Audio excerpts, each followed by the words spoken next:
నమస్తే. ఇవాళ మన స్టూడియోలో ప్రముఖ ఆధ్యాత్మికవేత్త జ్యోతిష్య పండితులు జయేష్ శర్మ గారు మనతో ఉన్నారు. గురుగారితో మాట్లాడదాం. గురుగారు నమస్కారం. నమస్కారం.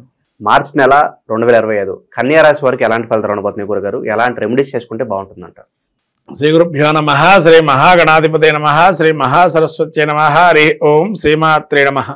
ఈ యొక్క కన్యా రాశి యొక్క స్థితిని చూసినట్టయితే ఉత్తర నక్షత్రం 2, 3, 4 పాదాలు, హస్త నక్షత్రం 4 పాదాలు, అట్లాగే చిత్తా నక్షత్రం 2 పాదాలు కన్యా రాశి. ఈ కన్యా రాశి గ్రహస్థితి చూసినట్టయితే పాల్గొన మాసంలో మనకు ముఖ్యంగా వీరికి చంద్రుడు జన్మస్థాన సంచారంలో ఉంటారు. అట్లాగే సప్తమంలో చతుర్గ్రహ కూటమి, పంచగ్రహ కూటమి, షష్టగ్రహ కూటమి అని ఏదైతే గ్రహాలు ఉన్నాయో అవన్నీ కూడా ఫార్మేషన్ అయ్యే అవకాశం ఉంది ఇప్పుడు ఈ నెలలో చివరిలోనే. ముఖ్యంగా చెప్పాలంటే వీరికి గురువు భాగ్యంలో ఉండి దశమంలో కుజుడు వక్రై ఉన్నాడు. మళ్ళీ రవి షష్టం నుంచి సప్తమంలోకి వెళ్తున్నాడు. బుధుడు సప్తమంలో వక్రై ఉన్నాడు నీచబట్టి. శుక్రుడు ఉచ్చలో ఉండి వక్రై ఉన్నాడు. రాహువు సప్తమ స్థానంలో. ఇది గ్రహ సంచారం వీళ్ళది. వీళ్ళ గ్రహ సంచారం ఏంటంటే సప్తమ స్థానం ఎప్పుడైతే శుక్రుడు ఉచ్చలో ఉన్నాడు, బుధుడు నీచలో ఉన్నాడు, వీళ్ళు ఏది అయితే గాలం వేస్తారో దాదాపుగా దగ్గర దాకా వచ్చేస్తుంది. అంటే ఎవరికైనా కానీ అది వ్యాపారంలో కావచ్చు, లేదా భాగస్వామ్యంలో కావచ్చు, జీవిత భాగస్వామికి కావచ్చు, లేకపోతే ఇతరత్రా వేరే వ్యవహారాల్లో కావచ్చు, ఒక గాలం వేశారంటే పడక మానదు అనేది ఖచ్చితంగా అది పడుతుంది. కాబట్టి యోగదాయకంగా ఉంది. నూతన వస్తు వ్యాపారాలు కానీ, వస్తులాభాలు కానీ, ప్రయత్నపూర్వకంగా సాధించడం కానీ కొన్ని పనులని, తర్వాత భోజనాది క్రతువు ఏవైతే ఉంటాయో విశేషమైన భోజనాలు, అంటే ఇవాళ కాలంలో ఏం లేదు, రెస్టారెంట్లు, క్లబ్బులు, ఈ పబ్బులు తిరగటాల్లో నెంబర్ 1గా ఉంటారు కన్యా రాశి వారు. ఉగాది వీళ్ళకి ఇయర్ ఎండింగ్లో ఉండదు, ఇయర్ మధ్యలో అన్నట్టుగా ఇప్పుడు ఉంటుంది మార్చి. ఎందుకంటే శుక్రుడు ఉచ్చలో ఉండి వక్రై ఉంటున్నాడు కదా, ఆ ధ్యాస మళ్ళుతుంది అక్కడికి. తర్వాత విశేషంగా విందులు వినోదాల కార్యక్రమాలు, తర్వాత బంధువులతో కూడా అనేక రకాలుగా వీళ్ళకి బాంధవ్యాలు గట్టిగా పెరిగే అవకాశం. వీళ్ళు తిట్టుకున్న వాళ్ళు ఎవరు ఉండరు. తిట్టుకున్నవాడు కూడా వీళ్ళు మళ్ళీ మెచ్చుకుంటాడు. అయ్యో ఇప్పుడు కాలంలో ఇది సహజమేనమ్మా అనేవాళ్ళ పరిస్థితి ఎక్కువ ఉంటుంది వీళ్ళని చూసి కన్యా రాశి వాళ్ళు. కాబట్టి ఈ మాల్గుణ మాసం కన్యా రాశి వారికి యోగదాయకంగా కొత్త అయినటువంటి వస్తువులు కొనుక్కోవటం, కార్లు కానీ, మంగళాలు కానీ, లేదైనా నగలు కానీ వేసుకోవటం, ఏదైనా ఇందాక మీరు చెప్పినట్టుగా నూతనమైన వ్యక్తులతో పరిచయాలు ఏవైతే ఏర్పడతాయో అవి బాగా రాణిస్తాయి వీళ్ళకి. ఎందుకంటే సప్తమ స్థానం కదా, గట్టిదైన స్థానం సప్తమం అంటే, అందుకని యోగిస్తాయి అవన్నీ కూడా. అంటే వీళ్ళు సమయస్ఫూర్తి, ఆలోచన, మెండుగా వాళ్ళతో ఆలోచన, మాట్లాడటం ఇవన్నీ కూడా వాళ్ళకి అనుకూలంగా మార్చేసుకుంటారు. తర్వాత జన్మంలో కేతు ఉండటం వల్ల కొద్దిగా ఆగి ఉండటం కానీ, రిజర్వ్గా ఉండటం కానీ కొన్ని చేస్తుంటారు. అది ఎందుకు అనంటే మళ్ళీ ఎవరు ఏమనుకోకుండా చూడటానికి. అన్నీ చేస్తుంటారు కానీ ఏమి అనుకోకుండా చూడటానికి ఆ కేతు అక్కడ ఉండడం వల్ల రిజర్వ్గా ఉంటాడు, కానీ చేసే పని చేస్తుంటారు. అది వీళ్ళకు ఉండేటువంటి ఇబ్బంది. ఏది ఏమైనా కానీ కన్యరాశి గురువు కూడా యోగం ఇస్తాడు. కుజుడు ఒక్క వృత్తిలో, వ్యాపారంలో మాత్రం కొద్దిగా ఇబ్బంది. ఎందుకంటే వీళ్ళకు చాలా ఒత్తిడి ఎక్కువ ఉంటుంది వృత్తిలో.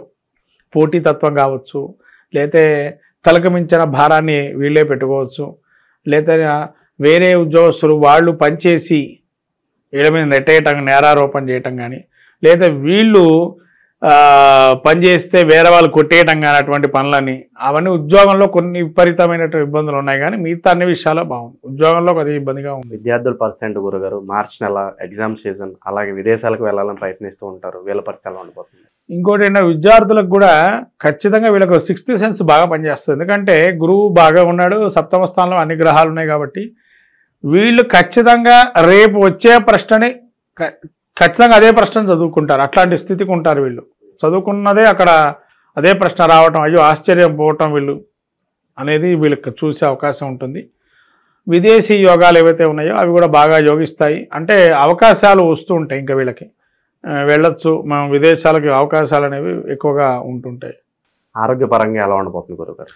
ఆరోగ్యపరంగా వీళ్ళకి కొద్దిగా నీరసంగా ఉంటుంది. ఎందుకంటే సమయపాలన లేనటువంటి క్రియలు చేయటం వల్ల, సమయపాలన అంటే భోజనం తప్పిన భోజనం, అంటే సమయంలోకి భోజనం చేయకపోవటం, టిఫిన్ చేయకపోవటం, లేదా సమయానికి ఏవైతే పనులు చేయకుండా నిదానంగా లేవటం, ఇవన్నీ కూడా కొంతవరకు ఇబ్బంది కలిగే అవకాశం ఉంటుంది. కాబట్టి అవి సమయపాలన చేయాలా, అప్పుడు ఆరోగ్యం బాగుంటుంది. వైవాహిక జీవితం ఎలా ఉండబోతుంది? కుటుంబ కలహాలు కావచ్చు, మనస్పర్ధలు కావచ్చు, తొలగిపోయే అవకాశాలు ఏమైనా కనిపిస్తున్నాయి? ఆ కుటుంబ కలహాలు ఉండే అవకాశం ఉంది. అయినా కానీ వాటి నేర్పుగా బయటికి వస్తారు. ఎందుకంటే బుధుడు యోగప్రదంగా ఉన్నాడు కాబట్టి వాటి నుంచి కూడా బయటపడతారు తొందరగా. కొద్దిగా పిల్లల విషయంలో మాత్రం జాగ్రత్తగా ఉండాలి. ఆరోగ్యం కొద్దిగా చూసుకుంటే చాలు. ఇన్వెస్ట్మెంట్స్ ఏదైనా చేయాలనుకుంటే కనుక ఏ రంగాలు సూచిస్తారు? ఇన్వెస్ట్మెంట్ అనేది రంగం చూస్తే కనుక వీళ్ళు ప్రస్తుతకాలం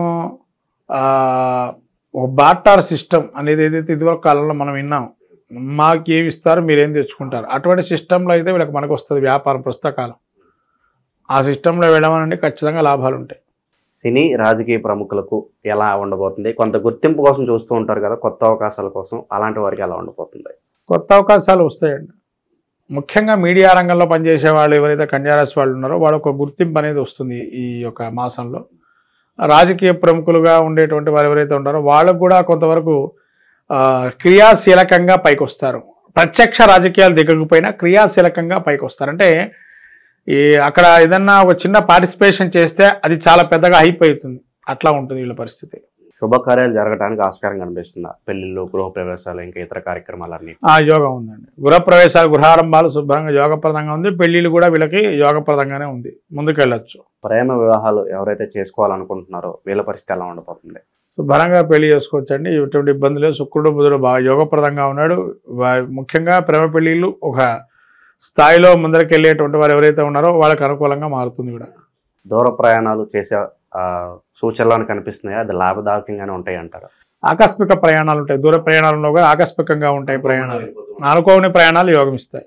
ఇంకా మెరుగైన ఫలితాలు పొందడానికి మరి రాశి వారికి ఏదైనా రెమెడీస్ ఉంటే తెలియజేయండి గురుగారు. వెంకటేశ్వర స్వామి ఆరాధన, పద్మావతి అమ్మవారు ఆరాధన చేయటం, అట్లనే కాలభైరవుడికి ఆదివారం రోజు కాలభైరవ అష్టకం చదువుకోవటం వల్ల కాలం వీళ్ళకి అనుకూలంగా మారుతుంది. ఏదన్నా వస్తువులు దానం చేయాలనుకుంటే ఏం దానం చేస్తే బాగుంటుంది అంటారు? వీళ్ళు మినుములతో చేసే పదార్థాలు, గారెలు కావచ్చు, వడలు కావచ్చు, లేదా దోశలు కావచ్చు, ఇటువంటివి దానం చేయటం వల్ల మంచి ఫలితాలు వస్తాయి. అంటే దానం చేయటం అంటే ఇదివరకు మీరు తమిళనాడు సాంప్రదాయంలో ఈ దోశల దానం ఏంటంటే అని మీరు అడగచ్చున్నాను. తమిళనాడు సాంప్రదాయంలో శ్రీరంగనాథుడికి పొద్దున్నే మినప దోశలు పెడుతుంటారు. ఎప్పుడంటే మనకు ధనుర్మాసం సమయంలో. అట్లా దేవుడికి నైవేద్యం పెట్టి, ఇప్పటికే వెంకటేశ్వర స్వామికి దోశల నైవేద్యం పెడుతుంటారు అక్కడ క్షేత్రంలో, తిరుమల క్షేత్రంలో కూడా.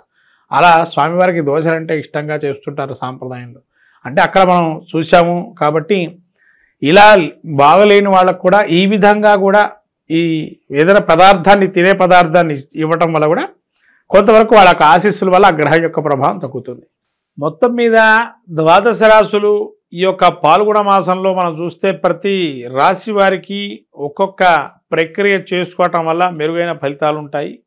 కాబట్టి ద్వాదశ రాశుల వాళ్ళు మనకు రాబోయే మాసంలో మనకు చెప్పాలంటే లక్ష్మీ జయంతి అంటారు, దాన్నే హోలికా ఉత్సవం అంటారు. మనకు శివపురాణంలో చాలా అద్భుతంగా ఉన్న ఘట్టం రతి మన్మధులు ఏదైతే ఘట్టం ఉంటుందో ఆ ఘట్టాన్ని ఎవరైతే పారాయణ చేస్తారో సకలమైనటువంటి నరదృష్టి దోషాలు పోతాయని మనకు శివపురాణం చెప్పబడుతుంది.